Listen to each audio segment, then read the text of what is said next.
Welcome to another Triathlon podcast, the podcast that brings the electrifying world of triathlons right into your headphones. Journey into captivating conversations, share the excitement of race recaps, enjoy the humor only a triathlete would understand, and join us as we debunk myths and bring you the bare, thrilling truths of the triathlon world. So feel your heart pound, breathe in anticipation, and get ready to dive into the world of triathlon. This is another Triathlon podcast. Enjoy the ride. Welcome back to another Triathlon podcast brought to you by Mana Apparel. We're going to have some fun this week. As always, we've got kind of an unusual race format that we haven't seen before actually, there wasn't a ton of hype around, but it turned out to be an incredible event. And then we'll catch up with the crew, see what's been going on with some races coming up, some injury updates, and have a little bit of a chat. And of course, we'll have our usual what the F and social media posts of the week, although there are so many social media posts that we could go over. It is April 1st today, so there have been a few out there. But let's jump into it. First, let's kick off with Fede. How are you doing? How's your foot doing these days? Yeah, hey guys. Good. Hanging in there. The boot's out, so I'm no longer walking around in a boot. How did it go with the cleats on the bike and stuff? I was kind of curious about that. Did that end up working? I super glued an extra bike cleat to the boot, and it was a bit awkward. It was kind of like walking on snowboard or like ski boots, that you can't fully bend your knees. It was a bit like that. But no, I'm happy that I'm off the boot now. And of course, I can't run still. But, taking it step by step, I'm able to ride like 40 minutes every other day. Like no intensity whatsoever, but just spinning the legs, which is good. And obviously no kicking on the pool, so pool buoy all the way. But I haven't like touched the water at all. I should or I could, but I'm just very lazy now with the whole thing. I just want to get a good week of consistent riding, and then we'll start from there. But yeah, no pain, but things are a bit stiff still. But getting there. Have you even thought about adjusting your schedule or like what it's looking at going forward? And is there a new race that you've got targeted? Yeah, so I'm no longer doing Ironman Texas. I mean, we knew it was a bit of a stretch. It's 3 weeks out, and I'm only gonna be able to start running like 2 weeks from now, so like a week before the event. Yeah. So yeah, it's not reasonable. And I was talking to Gu, one of our fellow Mona coaches, and he said, knowing you, I know you're going to be able to finish, but you don't want that right now. I mean, you don't want to just finish the race. So yeah, I sent an email to Ironman with all my medical information and everything, and they allowed me to change my entry to another Ironman event. So I chose Ironman Wisconsin in September. Oh, awesome. Wow, cheesehead. Yeah. Well, that's wicked. It gives you lots of time to kind of heal up and get ready and be firing again. Yeah, it was good. I mean, I was in between Chattanooga and Wisconsin. And the Chattanooga swim is a downriver swim, and it's super a fast swim. And I was like, I was super tempted about choosing Chattanooga, but then schedule wise and date wise, Wisconsin seemed like the better option. So I'm gonna do that. And of course, that means that the Kona qualifier is no longer there. But that's what it is. I'm going to have to wait for 2026 to go back to Kona and focus all my energy in, 70.3 Worlds later in the year and doing a couple more races in between. But yeah, Ironman wise, I'm just gonna do Wisconsin in September. What about you guys? How are the nerves, Josh? Well, before you hopped on, Jen and I we're talking about that a little bit. It's been check out my Instagram for my latest reel. It's definitely been one of those weeks where it's like, all right, I'm a glass half full type of person, so it's kind of going right off my shoulder, and I'm looking right past it. But it's they're adding up to the point where it's like, what's going on right now? So we've got a huge storm coming into Boston on Wednesday night, literally at like the time I'm supposed to be leaving. So that is delay number one. Hopefully get through that and get out there on time. I am leaving on Wednesday, so I'm already kind of out there a day-ish early for most people.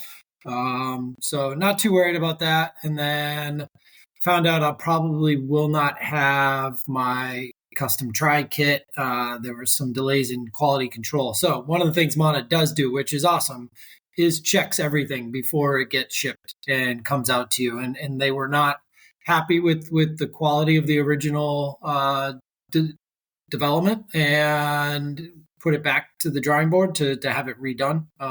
So won't have the custom kit for this race, and it looks like our wetsuits needed some extra time too to get here. So I've got a wetsuit, I've got a tri suit, I'm good to go. So I just won't look as good as I thought I was going to look.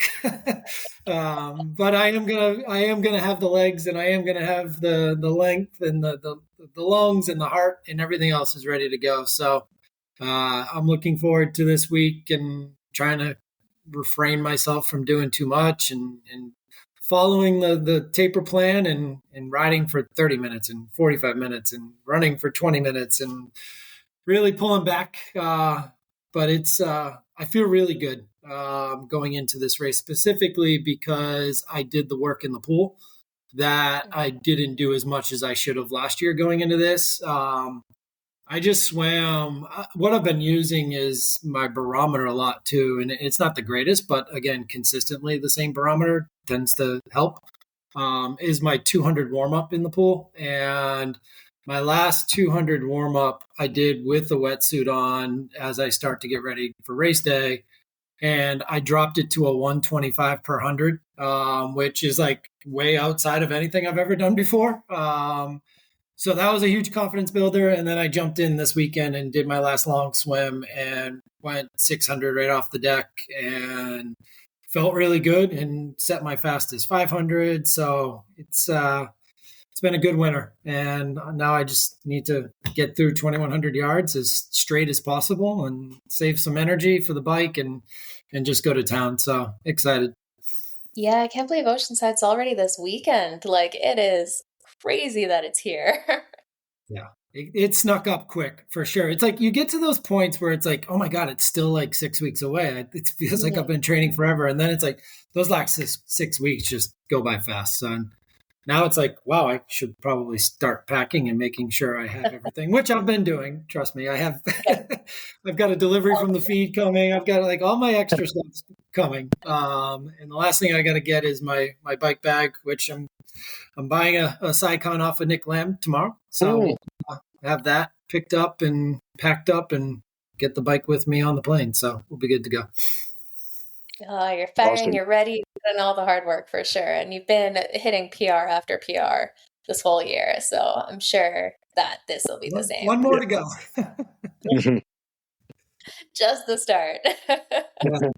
No, that's so exciting. You sound fired up and ready to go. And I know it's hard when things don't quite go to plan with like the tri-suit, wetsuit and stuff, but it definitely sounds like you're fit and mentally in the right place to go out and just smash it this weekend. Oh my goodness. I'm excited. And to do it with all the teammates. I mean, we got such a big contingent of Mana teammates out there. I've got the support from Athletic Brewing and my coach racing. So it's just going to be a really cool event to be a part of, as Oceanside always is. It's just, it seems like it's hyped up a little bit more this year. And you've got some names in the pro field for sure, which it'll be really neat to be around them. And some of them actually know who I am thanks to this medium, which will be really neat and change. So that'll be cool. Oh, it's going to be wicked. I know. I wanted to be down there so bad, but didn't quite work out with some recent developments. But it is going to be so much fun. You're going to have so many team members out there. And for some reason, it's just a little bit easier to suffer when you see your friends suffering around you and they give you that wave or that smile. And, they get a little less enthusiastic as the run goes on. But seeing those familiar faces definitely gives you a boost. And one of them is going to be my wife. I mean, there's a chance she's doing the run relay for CAF. So she's got a swimmer with a prosthetic. Her bike leg rider is blind. So he's going to be on a tandem bike. And then she's doing the run, raising the money for the team. And based on timing, we probably should see each other on the run course with the 2.5 loops. So that'll be really neat. If I am suffering... She made it back out there in less than a year from ACL surgery. We can always just kind of put things together. Yeah. I mean, the question is, if it comes down to like a sprint finish, are you going to let her win? Or I don't know. What would Lionel and Rudy do? Oh, man. That is a tough question. Well, if I'm in that rare air that we were shooting for of under 5 hours, I don't know if I would. But putting the times together in my head, I think a realistic goal for me is under 5:30, and that would be awesome after 5:46-ish last year. Under 5:30 would be awesome. I can't see under 5 on that swim course going into the bike. Not yet, but we're getting better. Yeah, absolutely. So hopefully no sprint finish. Yeah. Oh, it's going to be so good. We had Calgary 70.3 had a bunch of Mana team members out there. And if anyone wants to come out, Calgary 70.3 is going to be another team meetup race this year. It's kind of my local half Ironman. But it was funny as the run went on with this course, it's a lot of kind of out and backs and stuff. So you cross the finish line area, I think 6 times. So you're constantly seeing people the entire time. Like the first bit of the run, the first kind of waves and smiles and high fives. And then you see them on the next time and it's a little less enthusiastic. You see them the next time and they're just trying to hold on. You're like, okay, we're all working out here. But it still, even then, just gives you a boost seeing those faces and familiar gets. Yeah, gel hanging out of your mouth. And Right. pretty ugly around mile 11, 12. Oh, man. Yeah. Always. How have you been doing, Jenna? How's the training going in Canada? What are you training for? What is the first race? I don't know if we've talked about that. Still a good question, actually. The only race I'm signed up for officially is the World Champs for duathlon. So I should probably do a few other races. Oh, no, I signed up for a 10K. So I'm going to do a 10K run to kind of see where I'm at in, I think, end of April. That'll be kind of a training race. But I've only ever raced one 10K ever. And I've only done one Olympic. I don't like that distance. It's that threshold plus kind of effort. I want to go super short sprint or Ironman. Anything in between, I'm like, give me one extreme or the other. 10K is just painful, just painful. Double FTP test, really. Oh, sounds awful. But yeah, starting to get some more training kind of in that zone, a lot more threshold training, which is not my favorite, but it's kind of that central governor thing, starting to get used to that really uncomfortable feeling. And I've been playing around more with the lactate testing, which has been kind of fun to see how kind of my physiology is changing as we change up how I do my training and finding where those weaknesses are. Kind of did a bike workout on the weekend, and the goal was to sprint the last mile as hard as I could, all out. And previously, the breathing was my limiter, which was surprising to me, and I couldn't get enough oxygen to support my muscles. This time it was my muscles couldn't keep up with just with the breakdown and the speed and stuff. So lactate wasn't that high, breathing wasn't too bad, but legs were kind of falling apart. So why that's good is that it's shown kind of those breathing and lung capacity adaptations have really been working. So I have a stronger lungs, more capacity, which is good because that sucked to have as a limiter. Now it's just kind of the muscular side and just getting used to running those paces, because with the training, I have been getting faster. So I'm just not used to running that fast, which is a good problem to have. So going to keep doing the threshold work, which again, not my favorite, but it's working and the lactate is showing the same. So that's super exciting and motivating. And yeah, just kind of keep going along with it. It's that threshold stuff. I don't know. I don't know why I'm doing this because it's not my favorite. I saw one of your posts recently on your stories after a run you did, and there was a very high lactate reading. What happened there? Like, were you doing like I don't know, like VO2 type of effort? What happened over there? It was basically at the end of 2.5 hours, just go as hard as you can possibly go, like it's the last of a race, and that was painful. But yeah, it was just legs were falling apart. The funny part though, so where we been doing a lot more lactate testing on the bike, especially because I didn't do a formal test with that. And what I've really discovered is, and I mentioned it kind of before, I have no in between. So I would go at bottom of threshold where we thought my threshold power was. And it was like 4.0, 4.2, 4.1, like just right at threshold, right? 15 watts higher, I go up to 7 volts plus, and then 8. 15 watts difference. I go from explosion 4 to 8.4.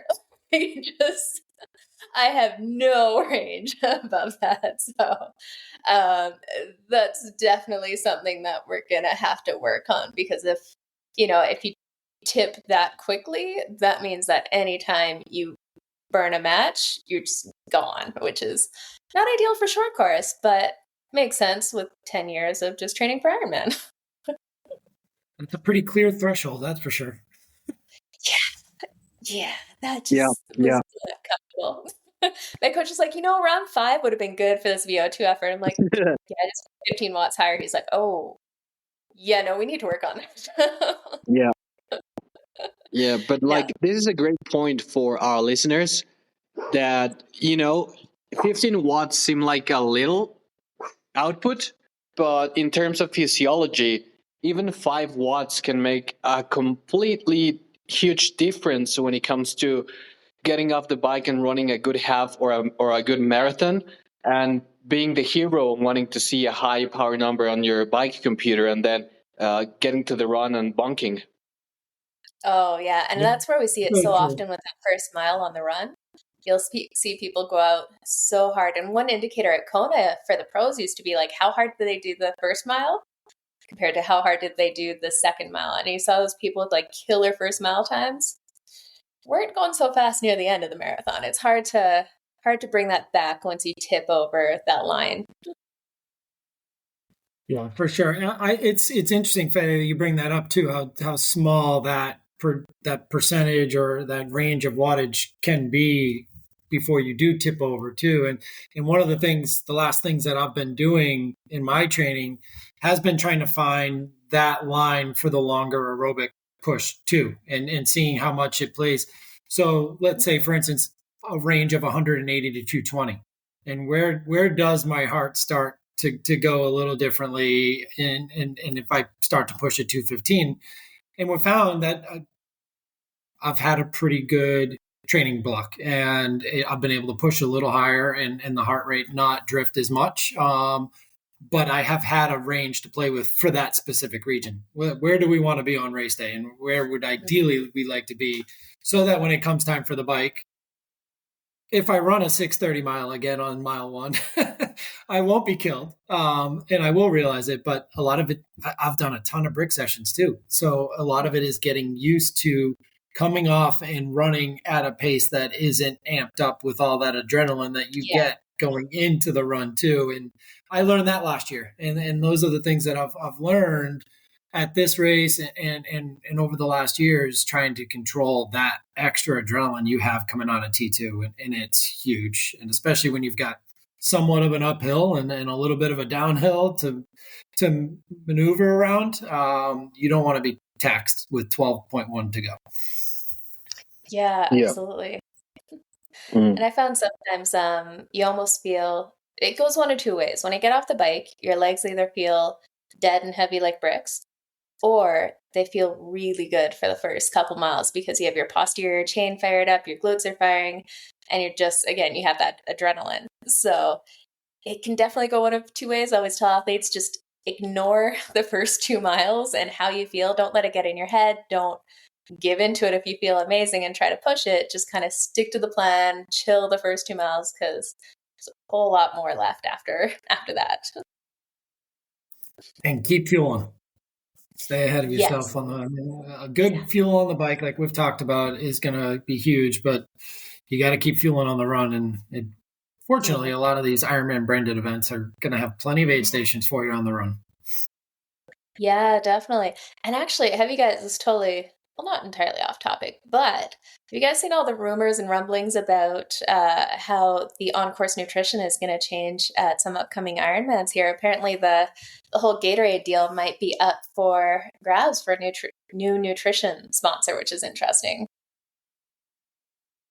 It definitely sounds like it's going to be the case at Oceanside and Galveston. I don't know if Texas is going to have it or not for the first full Ironman, but it does sound like moral hydration is going to be the fueling choice for the liquid on the course, on both the bike and the run. And I think they're going to have different flavors on the bike and the run as well. And one thing I did hear was that it will be bottled on the bike course, which is one of those things like, this is a powder. So how are you supposed to get the bottle? Like the Gatorade Endurance was really nice. Twist off, boom, you can pop it on and squeeze it out or keep it with you. So it does sound like they're going to have a bottle solution. But I guess we'll find out in 4+ days.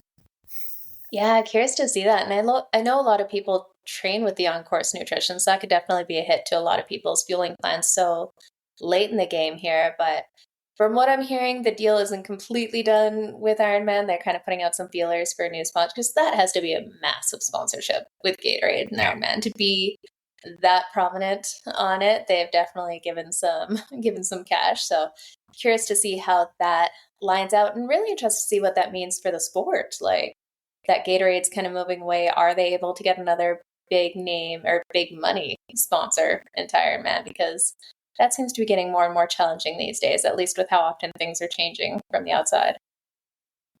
And it changes the game of how people, you talk about prepare. I mean, we all learn to nothing new on race day, and my sample kit's arriving tomorrow.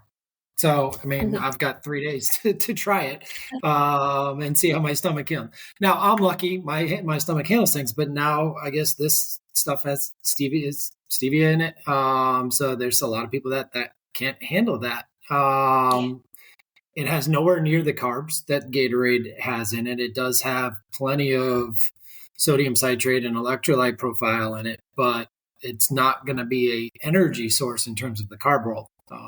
So that's a big game changer for people and what you have to carry on the bike, especially. Mm-hmm. I always just carry my own, but now that you mention it, stevia on that just does not seem like a good idea when you're working that hard. I don't know. I'm curious to see what people think, but yeah, definitely. That's why we always recommend try what you're going to use on race day on your own. And in a lot of cases now, that may mean just bringing your own nutrition with you and finding ways. And Josh, you and I were talking beforehand about like super concentrating bottles and having another one with water just so you can carry your nutrition with you, because you could be the fittest person in the world, best shape of your life. If you're puking on the side of the road or completely bombed, it just doesn't matter. So it's definitely key. Yeah. We were talking earlier about my, like, what are the benefits of me carrying 3 round cylinder bottles and giving up a little bit of aero gains on the down tube and things like that when I need a lot. I mean, I'm looking at 120-ish grams an hour and about 1,400 milligrams of sodium as well. So I need to carry as much as I can with me and not rely on the course, especially until the run. I mean, I can take the gels and things on the run. So I think the solution will be to take at least 3 of the biggest bottles I can get on the bike with me. And if I need to add, I can add, but have what I need on the bike and maybe a little bit of backup too. And it's not going to kill my aero as much. I'm not podium. I'm just trying to PR. Yeah, no, you're going to go crush it out there.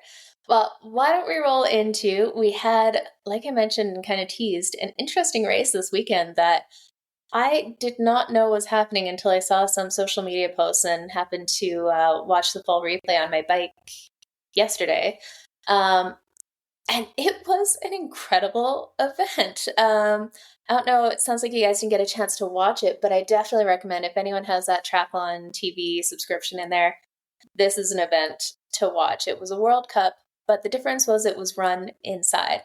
And it was this really cool location with a pool in the middle and a 200-meter track around the pool. So it was kind of like the Super League, or now Super Tri, indoor triathlons, except instead of Zwift, instead of the virtual side of it, they did the biking and the running on the track around the pool, which made it very, very cool. But what was even better was just, you got that stadium energy experience. They had live music going the whole time. At some points, they had like a drum line going, a band playing, and they like had a packed crowd, 5,000 people watching this triathlon.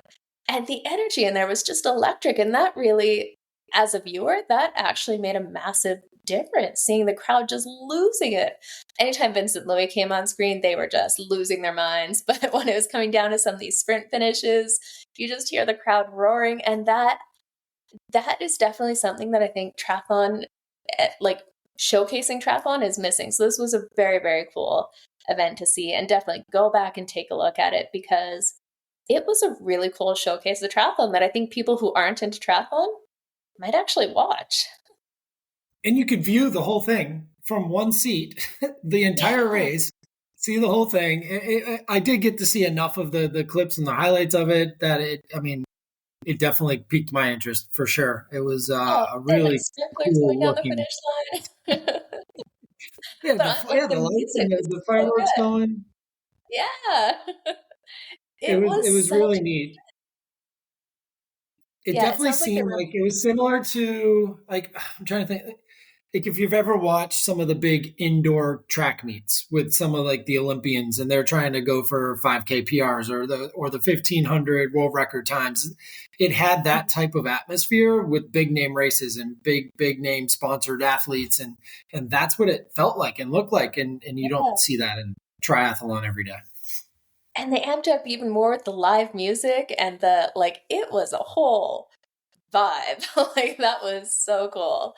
But Fede, why don't you tell us, we had some results from that race, and it was a cool format where they had a number of semifinals and then a repechage for those who didn't make it to the semifinals. And then they had a Heat A final and a Heat B final. So there was tons of racing going on. But Fede, why don't you tell us what happened, who took the win? Yeah, it was, like you said, guys, a very interesting race when it comes to the venue and the track and everything. It's definitely super exciting. I mean, I could see myself doing some of this. It looked super fun, and watching the replays and everything. But yeah, it was kind of like a Super League type of format. So there was a qualifier. There were a couple of qualifiers, a couple of repechage for those athletes wanting to get into the finals. There was a semifinal, and then there was a final. So, well, actually two finals, Final A and Final B. So a lot of athletes.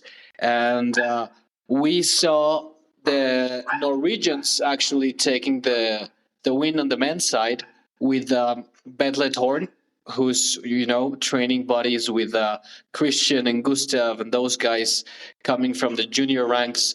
Then a very refreshing, and I was happy for him. Vincent Louis taking second place from France, and another Norwegian who's been battling injuries in the last couple of years, Kasper Stornes, came in third place. And this format showed us that it does not suit only the young guns like Vincent Louis. I mean, you look at the results list, and he's probably the only athlete born in the 80s that was competing with these guys, and taking second place was very, very cool. And on the 100 meter swim, and then a 3K bike, and I think 1 kilometer run all around a 200-meter track. Like, the biking looked wicked on there. Yeah, it would look amazing. Yeah, it was a 150-meter swim, 3K bike, and a 1K run. So basically, like a VO2 type of set for these guys. Yeah, like 10 minutes max effort. See what happens. And And Thor did it with a broken toe. did he? Yeah. Oh my god, Like that, unreal. that is incredible. Maybe I should have sucked it up and raced Texas with a broken foot. Hey, you could have raced Cat. True. Yeah, kind of like the same distance, just a tad longer Texas than this. No, but just a little bit, yeah. But on the girls' side, we saw Germany's Laura Lindemann taking the win. She's a very strong athlete, no weaknesses whatsoever. Strong swimmer, very strong and smart, and she's a tactician on the bike, and just held on the run. And she held off the likes of Georgia Taylor Brown from Great Britain, who's Vincent Lewis's partner.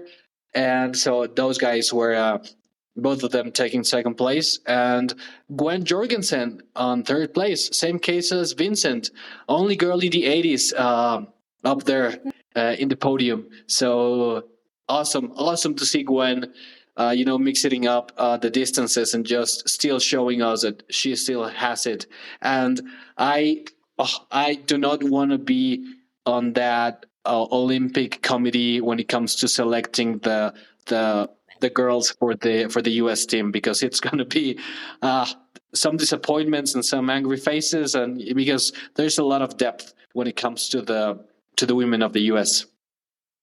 Yeah, and I think this, with the points that Gwen got from this race, she's actually able to get on the start list of some of the high level races, like the actual WTCS races. So for quite a while, she was having to just wait to see if there'd possibly be a roll down, and traveled to a lot of races just to see if maybe she'd get a roll down. But this should put her in the position where she can actually get on the start list and make that bid for that Olympic qualification. So that makes things a lot more interesting, especially with her and like so many Americans. It is crazy. Like, I have no idea who they're going to pick, but it was so good to see Georgia Taylor Brown back from injury. She's been out for a while.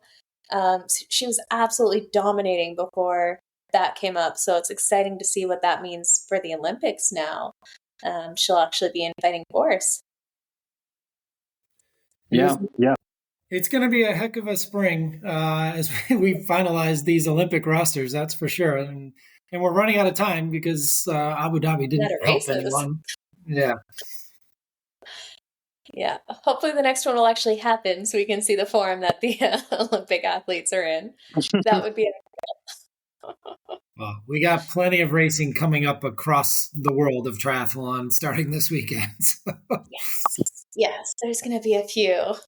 But no, it was so fun to watch. Like, I think that was one of the most engaging kind of triathlon broadcasts that I've seen in a while. If they could have a few more, if they could do like the graphic packages of Super Tri in an event like that, like, it was cool to have the virtual mode of it, but seeing athletes riding and running around that track was just wicked. It was so much fun to watch. And like I said, like, the live music added such a big thing. The crowds added so much to it. Like, I was really entertained for like 4 hours on my trainer just watching all of it.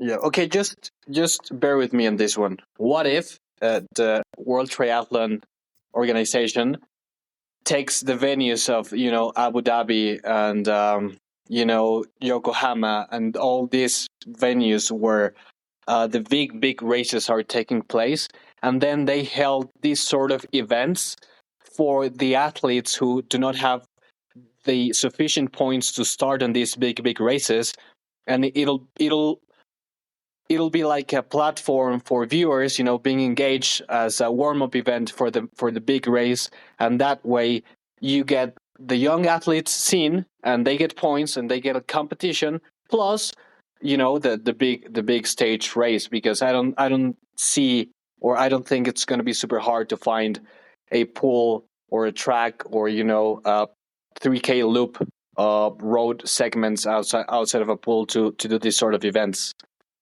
I mean, it's kind of similar to what they did at T100 Miami, right? Where you had a whole bunch of stuff going on that whole weekend at least. Mm-hmm. Now, I hear what you're saying in the World Triathlon. Take it to the next level and give us this spectacle. It's not like it hasn't been done before, but let's make it bigger and mm-hmm. confine it to the people that maybe didn't have enough points, like Fed said. I think that sounds great. That'd be awesome to see. Yeah, it would be very cool to see more races in this format. Like, that is truly something that we could have as a spectator sport. Like, you're talking the next event to be in the Olympics. That is something I could see being in the Olympics. Like, super contained, fast, short, right amount of time. Like, that'd be perfect for it. Oh, I want to see more of it. Everyone else has different distances in their sports. Yeah. So why can't triathlon? Exactly. Or even like how good would like the mixed team relay be on something like this? Like, that would be fun to watch. There'll be a lot of people on the track at the same time. I know. I don't think it would quite work, but if we could find like something contained like that, it'd be fun. See, I think there's a reason why there's like 2 or 3 people on a velodrome at once. There we go.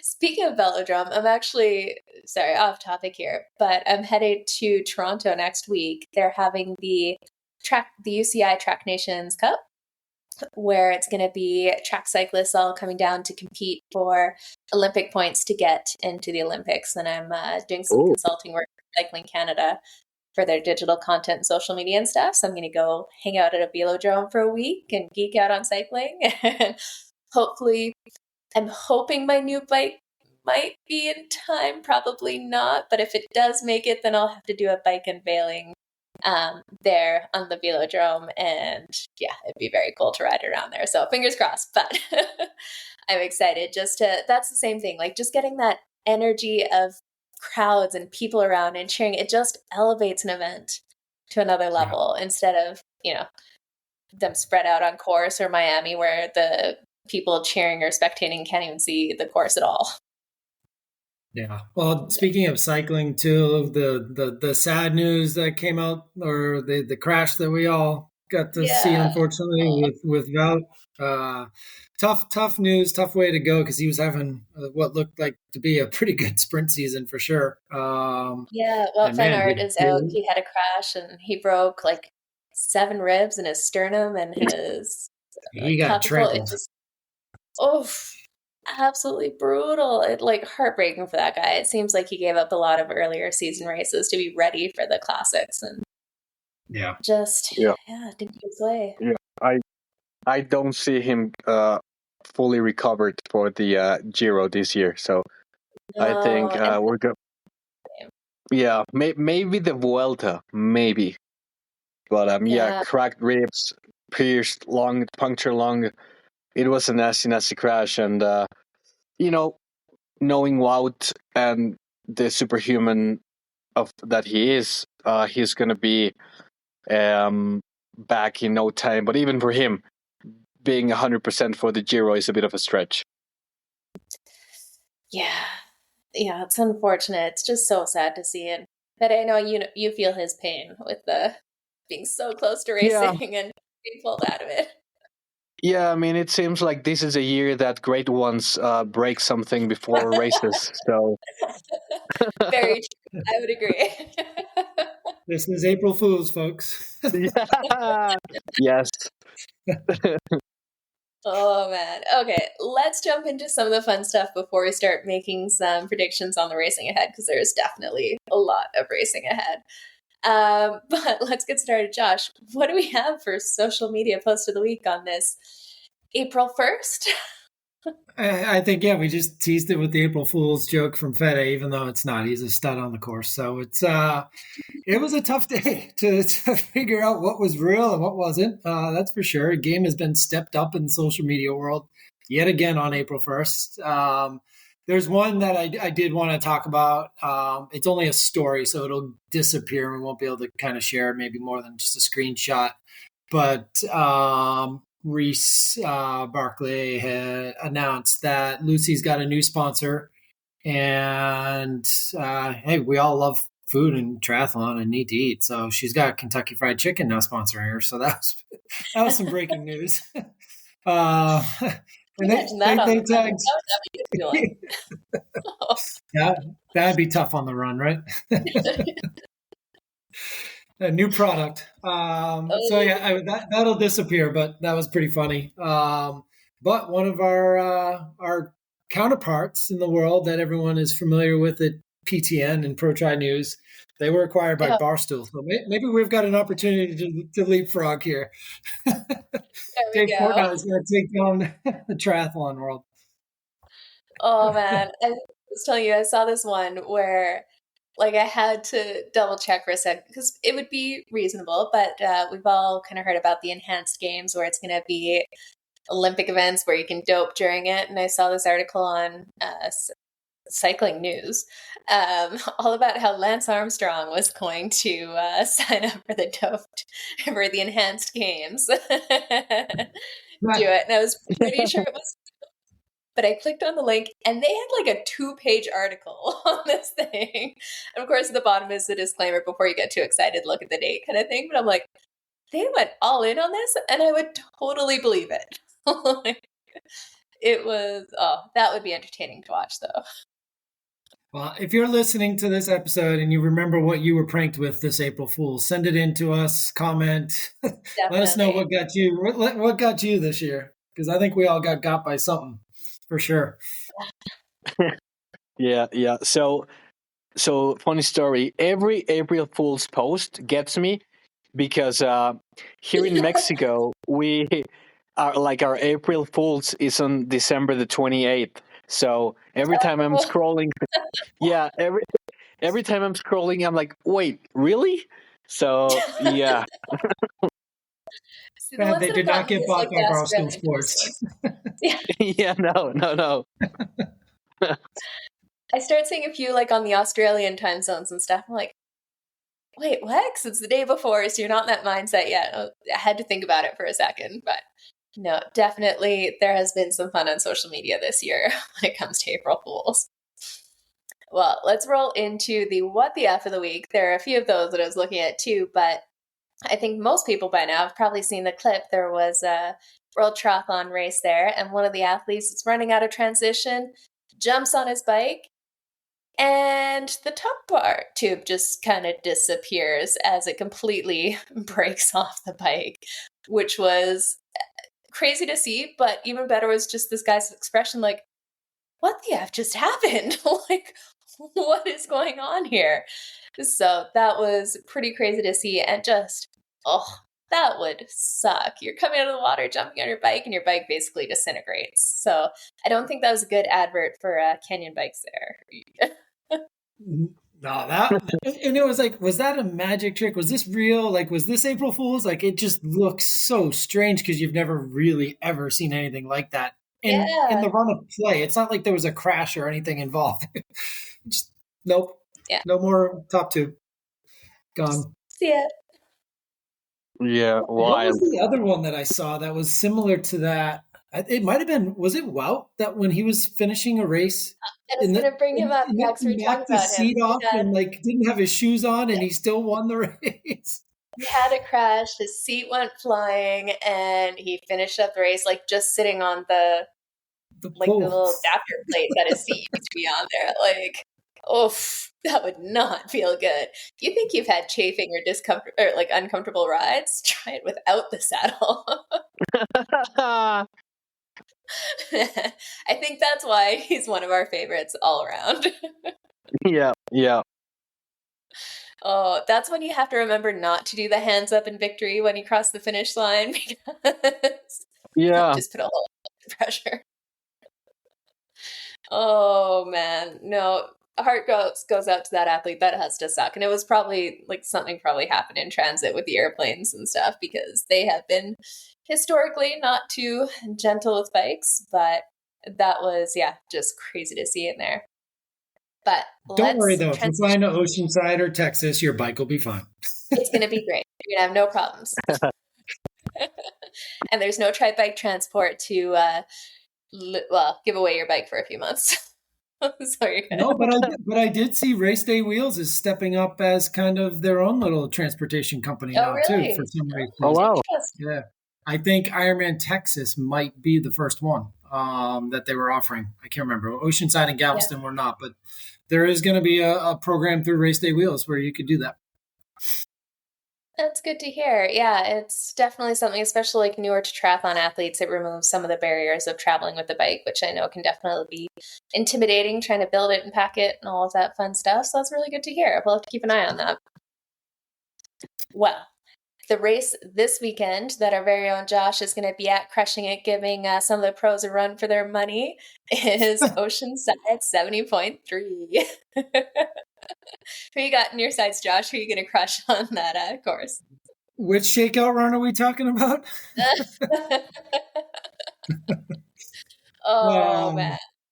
It's going to be, it'll be really cool to be there and watch that race. The pros kick off at 6:40 West Coast time, so 9:40 East Coast. So you guys can do the math wherever else you are in the world. And it's going to be still dark out and about 45, 46 degrees Fahrenheit when we jump in the water, and getting up to about a high of 60. So weather-wise, it looks absolutely perfect. The water temp's only like 58, 59 right now. So I think the last thing up in the air will be if it's an ocean swim or a marina swim. And with the ocean swim, it's a beach start, run through a break of waves, usually 3 or 4 deep, and then out and around a jetty and in. So that could open up some front pack swimmers like Dubrick and let them get away. Whereas if it's in the marina, it tends to keep people together a little bit more on both the men and female field. So that'll be a big change right off the get. If it goes to the ocean, then you're going to have some guys getting out on the bike quicker. And there are some parts of this course that get tight and make passing difficult because it's actually illegal. So Race Ranger will be there, and we'll see how it goes. Race Ranger is going to be working hard with 80 men in the pro field. It is it's insane, right? Close to 80, because I already know there's a couple that are probably not going to be there. And then, unfortunately, it sounds like Emma Pallant-Brown might not make race day. She just dropped her bike in training this weekend, so she's all banged up. So we knew she wasn't going to Singapore. She's going to stay away from humid races. So she added Oceanside to her schedule, and it looks like she's got a lot of road rash, and we'll see if she can make the start line in the women's field. But yeah, it's a packed field for sure, and if it goes to the ocean swim, it will definitely separate some of them. And actually, speaking of shakeout run, I think there's going to be a Mana shakeout run. If people are kind of looking to go down to Oceanside and going to be in the area, do you know when and where that is? Yeah, so Friday morning on April 5th at 9 a.m., we're going to be meeting at the Expo, which is right down by the amphitheater and the Oceanside Pier area is where that's all set up, and we'll be at the Mana booth meeting and go for a quick little shakeout run for a little bit, probably a 5K or 3-mile run, and all are welcome and everyone can join us. It'll be a cool little jog and get to see the course and the surrounding areas, and a lot of the Mana guys are from that area, so we'll have some good people leading us out, and possibly some pros too. So come join. It'd be so good to see. Well, let's take a look at who's actually racing this weekend. We can dive into it a little bit more. I'll start with the women's field here. First, I won't name everyone. We've got even 40 women on the start list. And it's funny, with the T100, with it not being a Kona year, it's definitely, we're seeing a lot more of the strength in the T100 series compared to Ironman, where the men's, it's kind of even across the board. But for this race, we've got top ranked is Tamara Jewett, and then we got Taylor Knibb, Vanilla Langridge, Paula Finley, Emma Pallant-Brown, like you said, may or may not be making it out there. Danielle Lewis, Lauren Brandon. So a few of the top names in there. And actually, very, very exciting that Vanilla Langridge now is sponsored by Mana Apparel. So she'll be racing in some of the kits that we went down to Texas to do some aero testing with her. So it is going to be looking sharp, and she will get an advantage going fast there. And she's been doing a lot of production work for Ironman too. So there's a lot of stuff coming out for Fenella and around Fenella about Oceanside and Ironman too. So she's probably going to be one of those pre-race video clips that they do. So she has that'll to be really neat to see. Stories. Yeah, like it's hard to see too many women that are really going to give her a run for her money for this series, to be honest. Like, she has been absolutely crushing it. Now, it is interesting to see Taylor Knibb on the list. I would have thought she'd be more focused on the Olympics and getting ready for that. So it was kind of surprising to see her do a 70.3.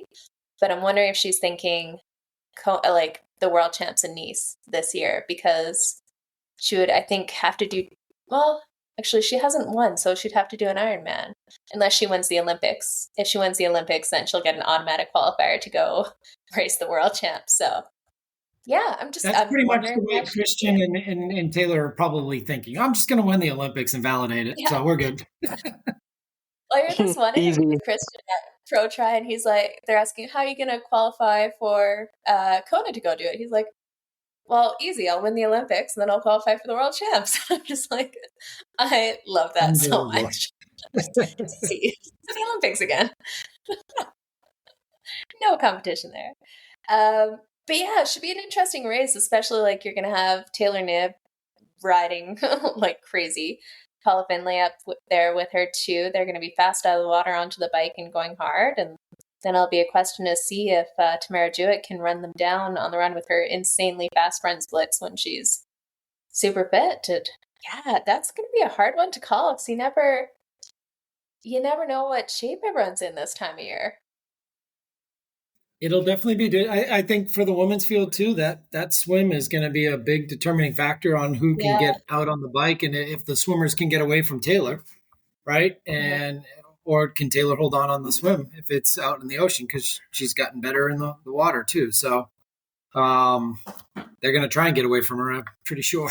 So how much do they have left when they get on the bike? And it's not a short. How much time she's doing the TT bike, training for the Olympics specifically, right? That's true. She's probably been in the drop bars for most of her training, and how much has she been in the aero position? That's a good point. And even, I think even Paula had said recently that she hadn't been doing much TT riding until very recently too. So I think it's pretty normal for this time of year for most of them. So we'll see. It's going to be a great women's race. It is still packed, even though there's only 40 of them, because most of them are going to Singapore and other places. But it'll be a great race, and I think there's going to be some pros that are trying to make names for themselves too in this race. And it's one of those ones where they're like, okay, if I can get in the top 10, maybe I can get in the top 5 and make a name for myself. So it'll be interesting to see if there's anyone like that steps up this year too. Yeah, some surprise ones. Yeah, and especially with this Ironman series, like now there's a whole lot more incentive to, even if you're not going to win, to still have a solid performance out there, because everything is going to be points towards that Ironman series. So it'll be good to see. Let's see. Who do you guys think has the win for this? What's it? And every second counts, as we talked about last week. Yeah. Absolutely. We'll start with you, Josh. Who do you think has the win here? So for the win, you're letting me go first, huh? I know. Just throw you out there. It's a tough one. Taylor Knibb really throws a spanner in. Like, she changes up the race. She's also a defending champion. Not the defending champion. So you've got Tamara and you've got Taylor, the last two winners. So I think, I don't think Paula's going to be really going after it. Fenella, like you said, could be. So I'm going to go with Fenella, and I still believe Taylor's probably going to show up and do what she does, but I'm going to go with Fenella, and let's go Team Mono. Oh, you took my pick in there. That's okay. I like it. Fede, who do you think has it? Well, I think I'm going to be a bit boring now, and I think I'm going to go with Taylor to take the win. Yeah, definitely. Can't blame you there. She definitely, man, I think she's looking super strong for this. Ooh, let's see. You know what? I'm going to go the Canadian redhead route. Paula Findlay, going to take the win, show them all how it's done. Although I might be slightly biased as the Canadian redhead. But we'll go with that for the women's side of it. Yeah, it seemed like she didn't quite have the top end for the Miami race. But, 70.3 extends it a little bit longer, and she's still going to be a force to be reckoned with on that bike and have a few more outdoor rides by then. So I think she'll be able to do well there. She's familiar with the course. This is like her 6th time in Oceanside, I think, something like that too. So, and they've been in that region, like they've been training in like the Ventura area. So she's ready to go. Absolutely. And there won't be any pitch black roads in there where she has to ditch a visor. Okay, the men's side, like you mentioned, they had 80 athletes, and actually something else that's coming up. Won't go too much into it here, but Ironman has actually started shutting down the pro race registrations because they've been filling up so quickly with this new Ironman Pro Series that a couple big name pros apparently have been left out of Ironman Texas because they had the deadline to apply for it.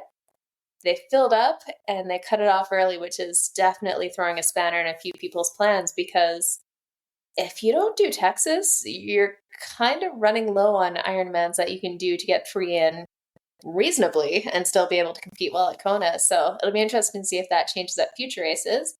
But for this one, they let everyone in.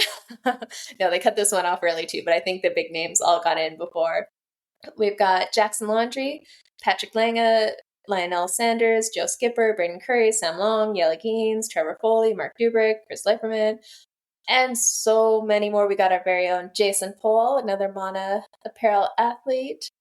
So we definitely have a few racing this event here. And I'm so curious to see how this goes. There's quite a few people who are really strong on the bike where if they get a good pack going in there, especially with the closer drafting, I think it's 12 meters instead of 20.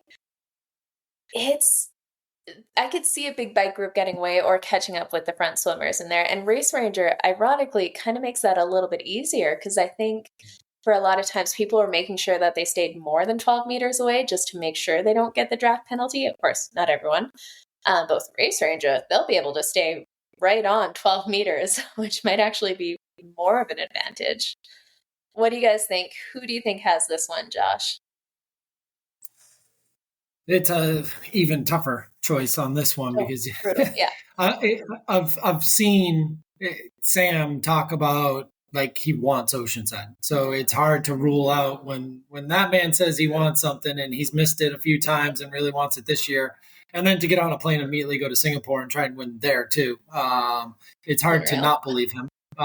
His family's going to be there for the first time and racing, so I just don't know if he can stay close enough in the swim with a 56-mile bike ahead of him. And he's got to find somebody, like you just said, a pack to get with and go with. But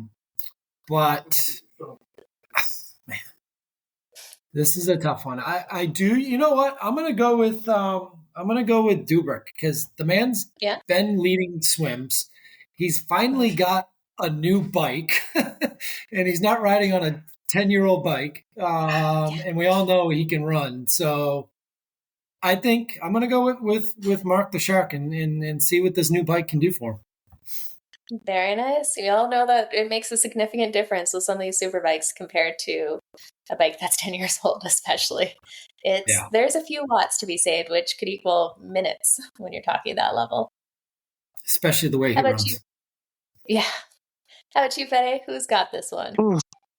That's, I think, that's a great choice, Mark. Dubrick for the win, but I think we are going to start seeing a different athlete when it comes to Lionel Sanders.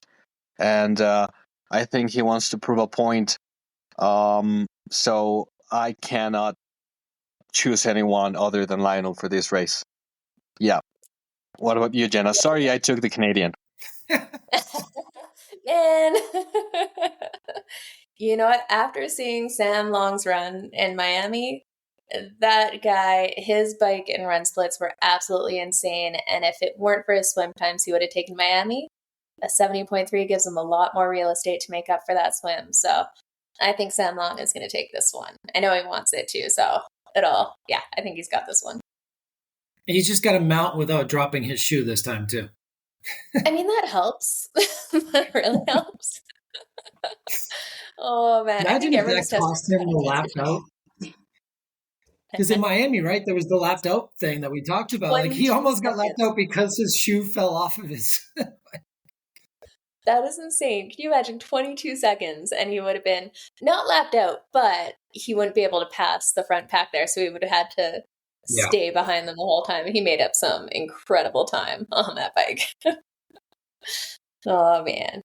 Well, it is going to be so much fun to watch. And like you mentioned, Singapore is going to be the weekend after, which is just going to be absolutely crazy. One thing with that, I noticed there's quite a few athletes who are contracted to the series, but they're not going to Singapore. And a few of them, that means they have to race everything else, which to me seems pretty high risk with how many times we've seen bikes lost or broken or injury or sickness. Or I kind of wonder about that strategy. Like, seems to be leaving it down to the wire. What do you guys think? I think it's something that we knew going into the whole T100, as much as we could kind of predict the future for something that's never happened before, is travel was going to play into it. And yes, they're getting contracts and they're getting paid annual salaries and things like that. And then we all know the prize money and the bonus money, but they also have to factor in their own travel schedules and how well they compete when they do travel across the world. So I think some of them have just strategically picked certain races they knew all along. And like you said, fingers crossed that I'm healthy for Vegas, I'm healthy for California, and all these other races that they have to now get to fill their schedule out and fill their obligation out. So yeah, it is interesting, but it's going to be one of those factors. Do I want to do T100 or do I want to do Ironman and have a little bit more flexibility?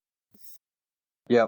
I think we're going to start to see what we see with short course athletes, how they manage their races.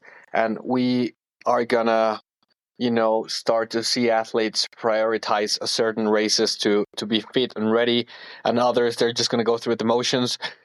Because to be honest, the toll that takes even a T100 event, that's more than double of an Olympic distance. And remember, these guys are not drafting like the short course. Not that drafting is easy, but it takes a toll on the body, racing week in and week out. So yeah, it's going to be tricky how they manage their season, because injuries are going to play a major role than we've ever seen before. And it's going to be exciting to see which athletes get healthy to the last races of the year, like Vegas, like Josh said, or Kona even. Maybe some of these guys don't even make it to Kona on the men's side or Nice on the girls' side because they over-raced. But I guess time will tell. Yeah, it's definitely a different style of racing than most of the Ironman athletes do, at least. A lot of the short course are used to competing against the same people week after week in different places all over the world. But for Ironman athletes, it's usually, 3 or 4 races. Most of them stick to one continent, maybe go over to Europe. So this is definitely be a whole different realm for them, trying to race, recover, stay injury-free, stay sickness-free. So I'm really curious to see how that plays out. Yeah. Do you guys remember the times when Ironman athletes would just do 3 70.3s in one full, and that was like a big season? And now it's like, I'm just going to do 4 fulls, 75 70.3s, and 100 Olympics. Yeah. And maybe Super League. To just be in the running for the series. Yeah, it's crazy how times change. Just they are taking the cyclist approach of racing themselves to fitness. Mm-hmm. Ironically, as cyclists are starting to move away from that approach. Maybe there's something there. Oh, man. Well, Josh, good luck this weekend. We are so excited. We will be cheering for you, and I know the whole team will be out there cheering for you as well. And we can't wait to see how you do. And we're going to be tracking every move. On the new and improved Ironman app, huh? Yeah. Hopefully an upgrade. Yeah, right. My mom said to me yesterday, she can't wait to follow my dot. I was like, all right, well, I appreciate it. That's an awesome way to put it. Yeah. Well, we can't wait to see how you go, and it is definitely going to be some fun racing to watch, and you'll get to see some of it go down as you're out there suffering too. Absolutely, and we'll make sure we don't have a sprint finish with my wife.